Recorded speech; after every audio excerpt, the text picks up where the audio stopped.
Greetings. Welcome to another episode of Colorado Brew Talk Video. This is episode number 5. I'm Jesse. I'm Mike. And today we're bringing you a holiday special.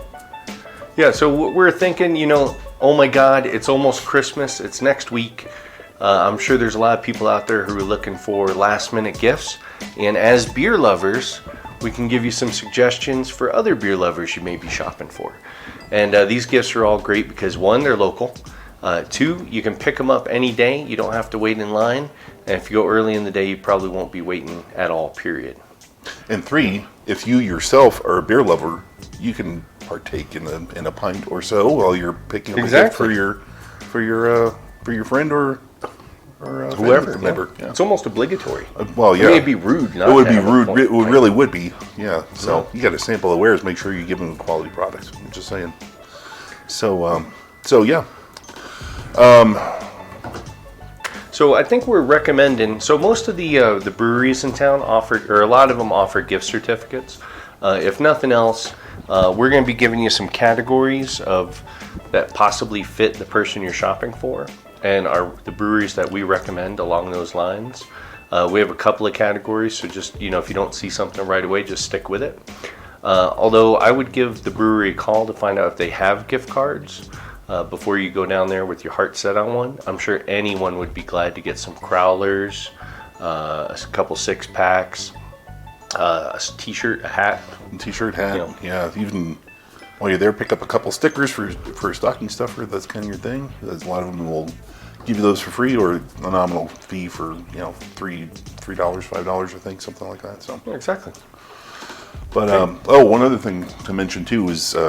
Just in case we haven't made this clear, this is Colorado Springs breweries. We're not talking about Castle Rock, Denver, other states. So in case you're looking for a good recommendation for a brewery in Bend, Oregon, sorry, can't help you. So you have to go to OregonBrewTalk.com for that.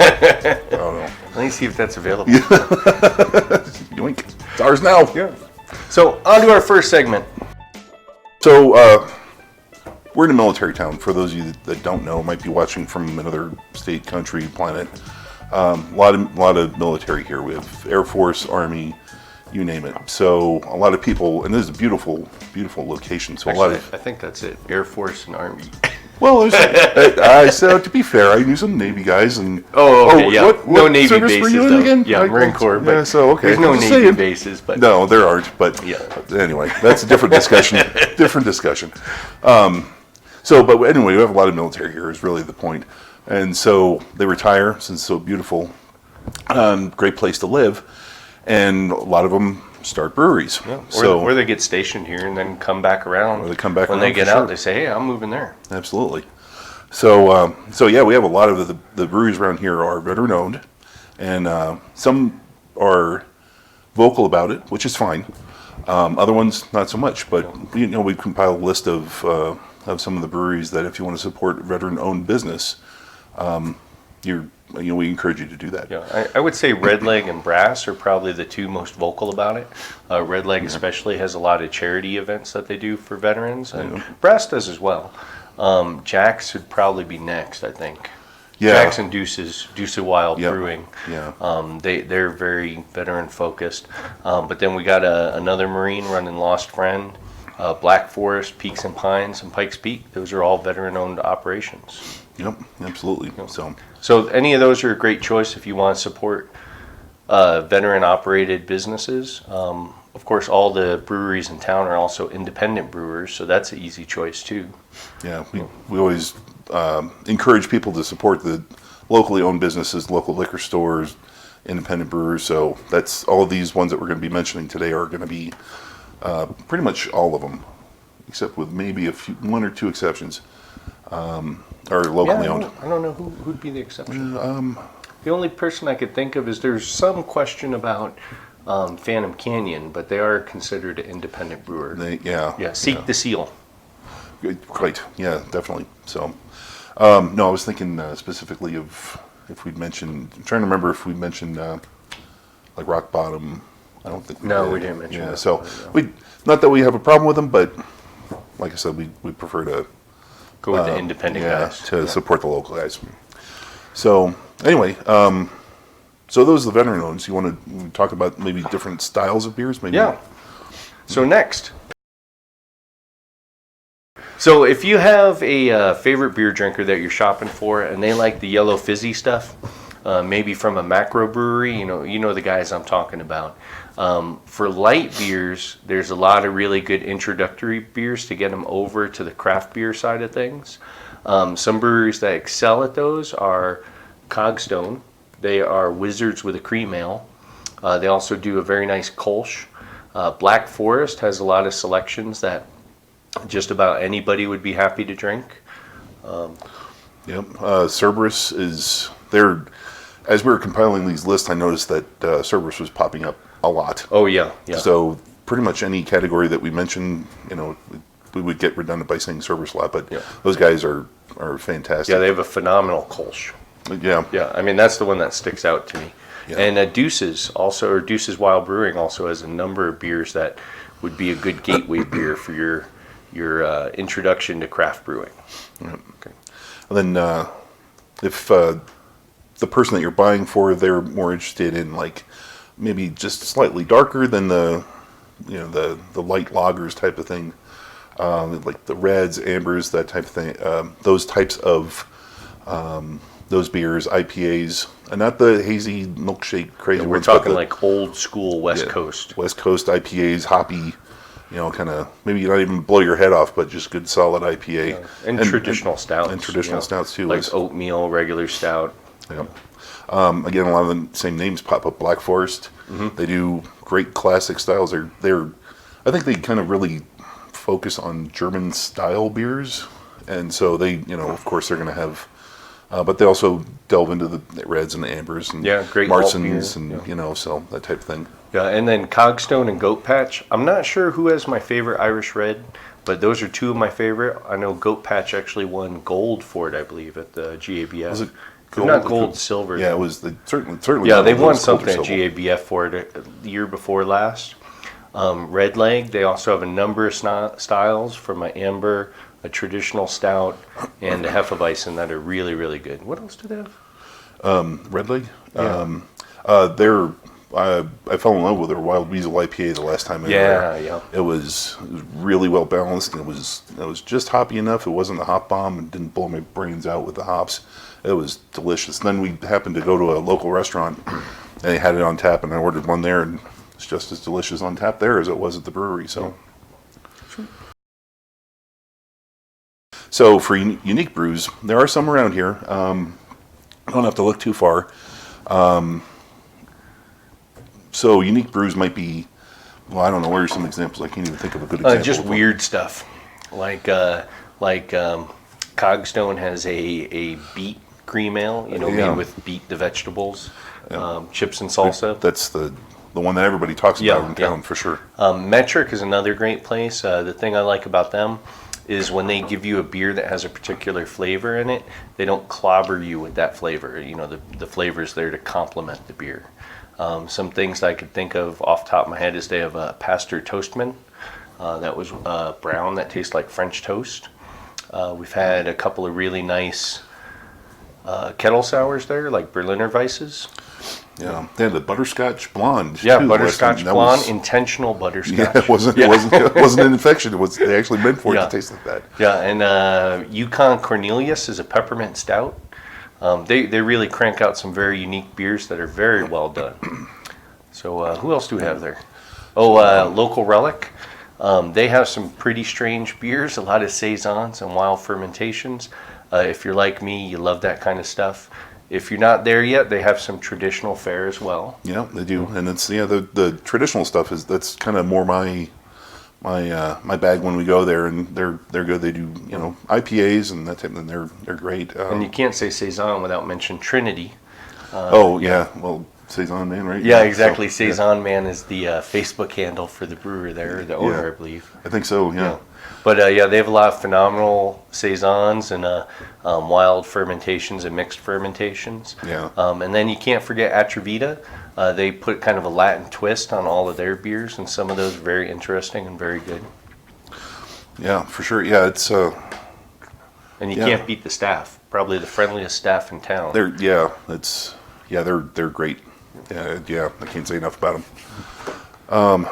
So the next category we're talking about covering is we have it listed as big tap list, and I don't know if that might be a little, A little racy. I wouldn't even say No, racy, but okay. it's just I don't know. It's We mean maybe a misleading. large selection. A wide A variety, large selection, yeah. good variety. So, man, another name is popping up a lot here is Red Leg. Yeah.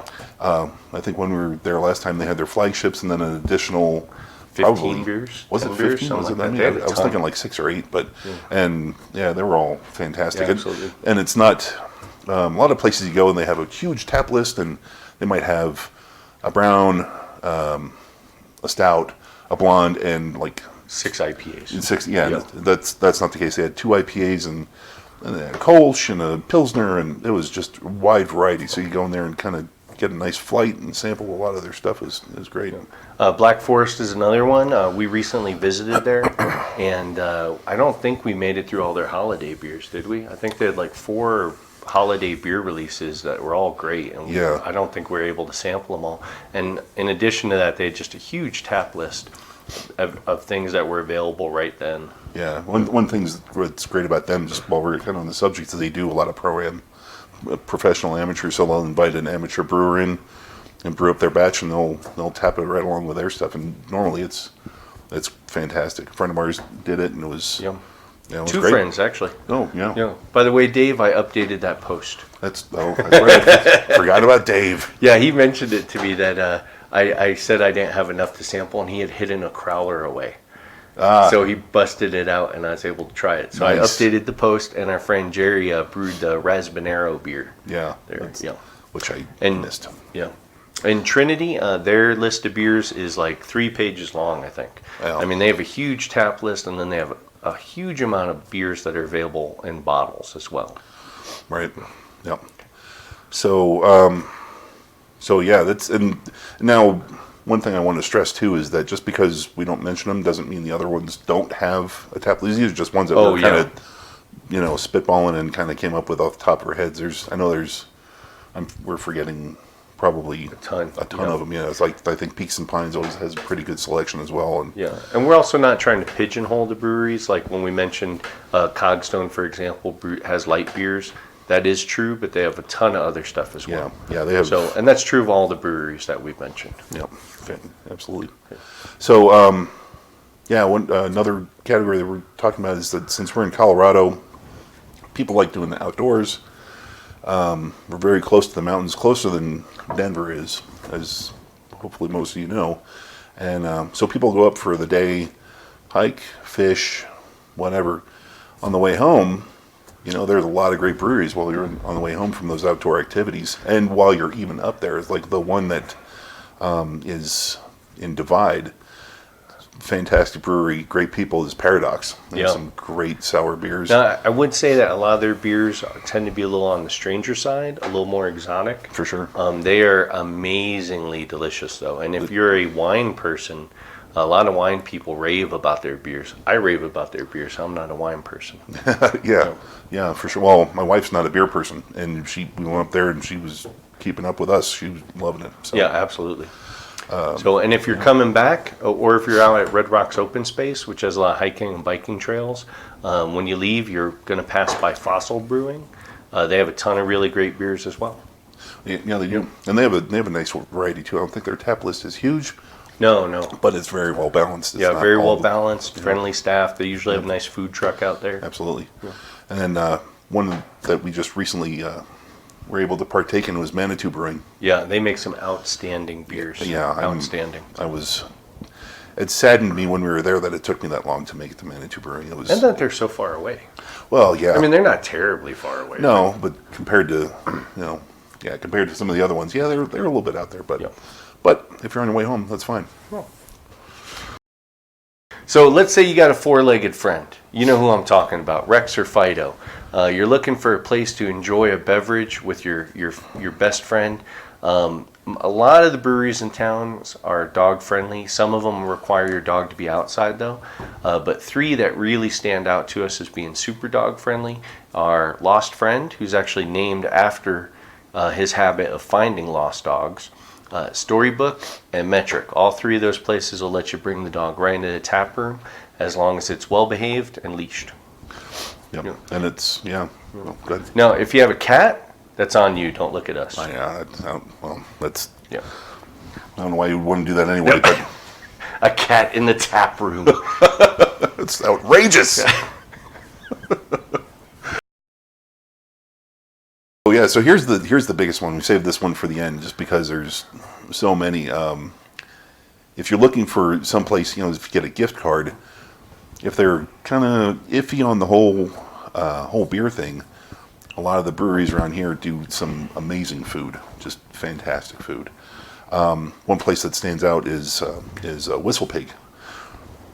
To be honest, Mike and I went there a couple times. The beers, maybe I wouldn't rank it in our top 5 breweries in town, but their food is amazing. Yeah. Oh, he has a massively awesome green chili, and the burgers are really good. Burgers too. are great. They have smoked wings. I never got them, but man, they smell amazing. So And the beers are getting better. they are. Yeah. Nope, they definitely are. We're scheduled a trip when we'll get back there Soonish. pretty soon. Yeah, I had some recently, and it was okay.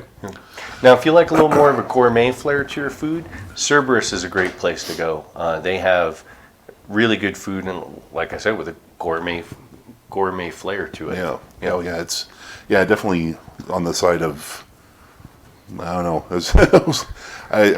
That place I'd take kids probably. Oh yeah. Probably not kids. But I really want to get there and get their grilled cheese brisket. Yeah. Oof. Well, I guess it depends on your kid's taste. If your That's kid's true. like, interest in food and gourmetish type of stuff, then that'll be right up their alley. Absolutely. Yeah. Now, kids like pizza though. They do. Cogstone has some tremendous pizza, Yep. wood fired right there in the shop, and they even do a monthly special one that sometimes looks very intriguing, like the sauerkraut one. I wish I'd gotten over there to try that one. Yeah, that did look pretty good. And I think they did a Reuben one not too long ago. Yeah. Oh, that's with the sauerkraut. Was that I the think. sauerkraut? Yeah, Okay. Yeah, that looked pretty good. And let's see, 3 words in addition to that: duck fat fries. Oh yeah. They do duck fat fries. If you have Awesome. not had duck fat fries, I suggest you head down there and try some. Yeah, I agree. So, and another place that always eludes me when I'm thinking of local, independently owned breweries around here is Colorado Mountain Brewery. Oh, that's another veteran-owned one. Is it? Yeah, they're Air Force guys, I think. Oh, I didn't know that. Yeah. Well, there you go. But they do. They obviously work at making the place look like a chain restaurant, and I make them. I don't know what other word to use, but when I went in there, I was like, "Oh, this is another big conglomerate." Blah blah. Nope, locally owned, 2 places, but they just do a great job of. Yeah, I mean, and it's really nicely done, like really It is. large whole tree tables. Yep. Cut from one tree, and a Yeah. lot of rock work and fireplaces, and Yeah, they have a full bar, great restaurant, great beer. Yeah. So yeah, I definitely recommend checking them out. CB and Pots. I haven't been there. Yeah, that's Yeah, well, you'd have to tell me about that one. yeah. Well, that's a chain, I believe. I know they have them in Denver. I don't know how widespread they are, but the food's pretty good. It's not bad. The beer, It's okay. yeah, there's better places in town, but for a nice family restaurant, that's okay. It's all And we right. skipped Rock Bottom though. That was next in our line after Colorado Mountain Brewery. They actually are a chain like CB and Pots. Although I think the brewers in the locales have a little more control over what they make. But I don't think I've ever been to Rock Bottom and not had a pleasant surprise with their food. Yeah. Yeah, I mean like coleslaw and they had little chunks of apple in it. Yeah. Just really Yeah. put it over the top. It did, yeah. And the aforementioned Phantom Canyon, it's one location locally owned. And again, there's some question as to who owns it or if they were. Yeah, I It think did there might be that a share that's held by an investment group, but Right. but like I said, they still rate the independent brewing seal. So I would have to assume that they're Yeah. independent. They meet the requirements. So Yeah, so it's good enough for us. and they got some interesting beer, and they're kind of a Colorado Springs establishment. Yeah. where, they've been here forever. Yeah, I've been here for a long time. They've been here the whole time I've been here. Predate me, and that's another one of the places where went a couple years ago, and I wasn't impressed with the beer. Yeah. We went recently, and Yeah, the boy, beer oh was boy, really good, Beer was yeah. fantastic. Yeah. So another place is up in Monument. It's not technically Colorado Springs, but in Monument, Pikes Peak Brewing. They have sandwiches and charcuterie boards, those, little pretzel bites, that type of thing. So it's not maybe a full meal, but it's, you grab a bite, Yep. quick snack. And there's also this line of intriguing hand pies that there's that's a right. mountain bakery or something that makes them, and Pikes Peak carries those as well. So that's another option. Yeah. Yeah, and great beer, of course. They have a phenomenal amount of beer. I can't wait till they open their lager house downtown. Yeah, that's going to be amazing. I'm looking forward to that as well. Yeah. Another place, Bristol. Bristol Pub, specifically. I don't know if I've ever eaten there. Yeah, I've had food there Yeah. with the family. Yeah, and they've got delicious chow as well. It's, so And of course, you've seen us go on and on about their beers. Yeah. we are not sponsored by Bristol, although Yeah. we are willing to, another local relic. It's kind of a strange setup. It's, I guess It's a former church. right. Yeah. But it's really kind of an event hall that local relic has an area, and then also a local chef kind of has an area. So they're not really affiliated, but they work together, type of thing. Yeah, they have a complementary relationship. Yeah, for sure. Yeah, and we have sampled his food, and his food's amazing. It's We had some tacos there that just blew my mind. Yeah, it was. It's one of those things where it's kind of, finger in the air kind of eating. That's kind of the way I look at it, but it was fantastic. So, and before we mentioned Manitou Brewing, they also have a wonderful menu selection and some delicious food as well. It's also handy. They have a lot of fries, and we just stuff them in the kids' face while we drink beer. Yeah, definitely kid Yeah. friendly. Yeah, Yeah. they like that. And then also Trinity. I know they have. Again, I've never eaten there, but I know that people been definitely raving about it. I've been seeing a lot of candied bacon or something. Right. Yeah. Yeah. And they'll pair that up with the different types of beers, and I think they have a full bar too, and they'll pair it up with the Bloody Marys or something. I'm not sure, but I was like, well, might be worth checking out one of these days. Yeah. So, just to wrap it up, sorry to interrupt you. No. Yeah, just to wrap it up, we, as we mentioned before, you can't go wrong with a gift from a local, independently owned craft brewery. If you have a beer lover in your life that you're trying to shop get a gift for right before Christmas. Easy in, easy out, and they're pretty inexpensive and good value. Yeah. No. Yeah. I definitely think so. It's support local. Yeah. So, if you're wondering what we're drinking here today, so we have, I made this cranberry cider. It's apple cider with cranberry juice to back sweeten it, and it's very nice. Very lightly sweet. It is, and I'm not getting a lot of the cranberry. No. I think But, it just sweetens it up a little bit. Yeah. Yeah. I neutralized the yeast using, I can't remember the chemicals I added in off the top of my head, but, kind of kills the yeast, and then you put in the back sweetening element, and this way the yeast can't eat it and turn it into more alcohol and carbon dioxide. Oh, that's interesting. Yeah. Okay. I think I'm getting a little bit of tartness from the cranberry there too. So Yeah, next time I make it, it, I'm going to put a little more. Yeah, I think that would be great. Yeah, gives a nice reddish hue too. Yeah. I like that. Yeah, Just a little bit. just a little bit. Yeah. It almost comes across as tan. I brought like a half a gallon of this to that Christmas party, and it evaporated. No, I could see that. Yeah, that's easy drinking. Yeah, I could go for a little bit more carbonation, but Yeah. other than that, I'm not complaining. Yeah. So, and then our other selection is Bristol Christmas Ale. This is the first year I've ever had it, to be honest with you. That's a nice beer. I get a little more clove from it than I would prefer. But if you like clove and if you like spiced beers, I would suggest trying it. Yeah, I tried it, and my first thought was nutmeg, but I was reluctant to say that because you say nutmeg, and people initially think, oh, pumpkin beers. Yeah. And it's not at all pumpkin beer, Yeah. but it has definitely gives it a nice holiday spice Yeah, to absolutely. it. Yeah. And I get the nutmeg too. For me, I'm a little more sensitive to clove, so I think that's why that stands out more. I can see that. Yeah. Yeah, but no, yeah, this is really good. So let's looking for that. It's not immediately available. I was wondering what the ABV on that was. I'll have to look that up. But Other than that, you got anything else? I don't. I think the next one we're going to try to do the American Strong Ales. That's right. Yeah. That's what the hamster wheel of death Told us to do. told us to do. We always do what it says. Well, we better. I'm afraid to find out what happens if we don't, quite frankly. So, and I think this is going to serve as our holiday special. So, from us to you and your family, happy holidays and Merry Christmas. Cheers. Cheers. Thanks for watching our video. Check out our website at coloradobrewtalk.com for more great content. While you're there, be sure to leave us a comment or drop us a line with your thoughts. You can also find us on Facebook and Twitter at CO Brew Talk, or follow the links below. Make sure to like this video and subscribe to our channel so you don't miss any future content. Or episodes. As the case may be.